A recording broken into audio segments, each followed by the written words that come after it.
Senior की इजाज़त से, ताबिश साहब की इजाज़त से सलाम के 2 शेर हैं। जुल्म की ये जो इंतहा हुई है, एक क़यामत की इब्तदा हुई है। जुल्म की ये जो इंतहा हुई है, एक क़यामत की इब्तदा हुई है। सुरखरू यूँ नहीं हुआ है दी, बेटी ज़हरा की बेरिदा हुई है।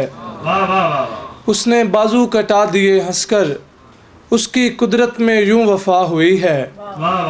एक वादा निभाया सैयद ने, एक नमाज़े विला अदा हुई है। गज़ल से 2 शेर।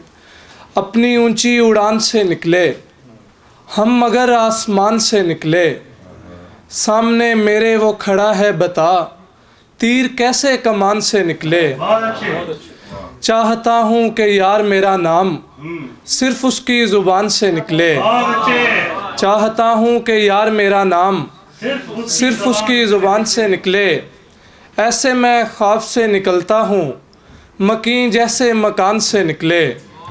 इसमें से खाक ही निकलनी थी, और क्या खाकदान से निकले। मैं भी उस्मान खो गया हूँ कहीं, वो भी मेरे गुमान से निकले। वो भी मेरे गुमान से। भरपूर तालियां मेजबान के लिए।